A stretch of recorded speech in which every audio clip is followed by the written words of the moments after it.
हम जैसे संसारी जीव आपके दर्शन पा कृतार्थ हुए। मेरे जैसे निम्न व्यक्ति का निमंत्रण स्वीकार कर हम सब पे बहुत बड़ी कृपा की।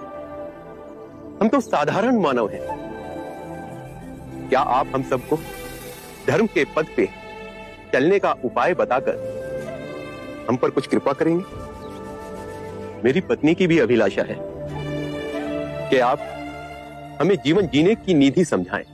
चंड, दाम्पत्य जीवन में सामंजस्य होना अति आवश्यक है। यदि पति और पत्नी के बीच में मधुर संबंध होंगे तो परिवार का सौभाग्य बढ़ेगा और परिवार का सौभाग्य फैलकर संपूर्ण मानव समाज को हर्षित करेगा।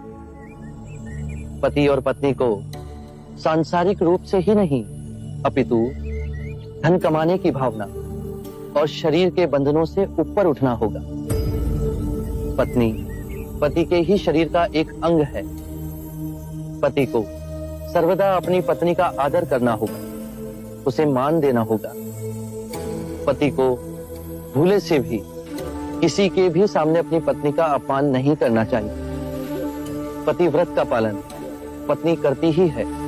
पति को भी पति धर्म का पालन करना चाहिए। उसे व्यभिचार से दूर रहना चाहिए।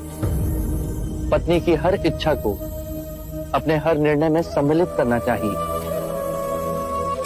पत्नी का धर्म है पति से सर्वदा प्रेम करना, पति के परिवार को स्वयं का परिवार बनाना, उसके परिवारजनों के लिए सर्वदा अपने हृदय में प्रेम और सेवा का भाव रखना, अतिथियों का आदर करना।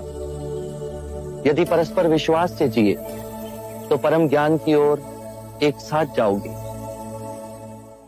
कृपा प्रभु, जीवन आपके दिखाए पथ पर चले, उसके कुछ मूल नियम बताने का सौभाग्य दें। अच्छे मनुष्य की संगत करो।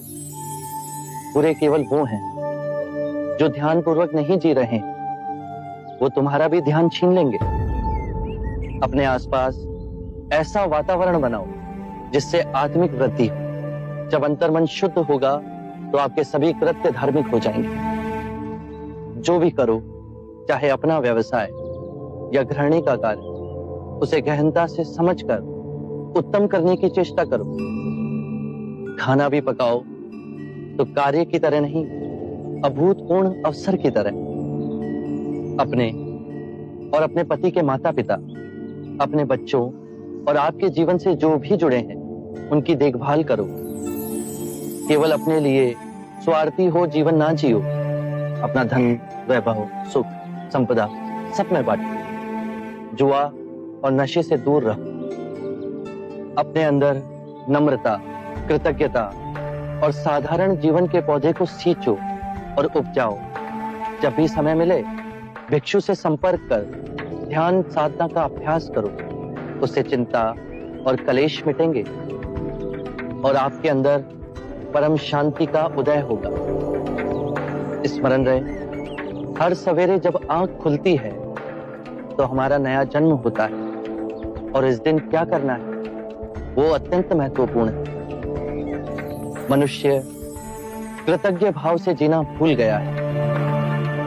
सांसारिक को यह स्मरण रहे कि उसे क्या क्या संपदा मिली है। वृक्ष मिले, पुष्प मिले, वायु मिली, जल मिला है, आकाश मिला है। यह संपदा हमने तो नहीं कमाई। इन सभी के लिए अपने अंतर में धन्यवाद का भाव हो। कृतज्ञ भाव से हर दिवस को जीते हुए सोचो। यदि बहुत कुछ नहीं सीखा तो कुछ तो सीखा। यदि कुछ ना सीखा तो हम अस्वस्थ तो नहीं हुए, और यदि अस्वस्थ हुए तो हमारी मृत्यु तो नहीं हुई। यदि कृतज्ञ भाव से भरकर जिएंगे तो इस सुंदर जीवन के प्रति पुष्प के समान खिल जाओगे। प्रभु, अब आप भोजन के लिए पधारें।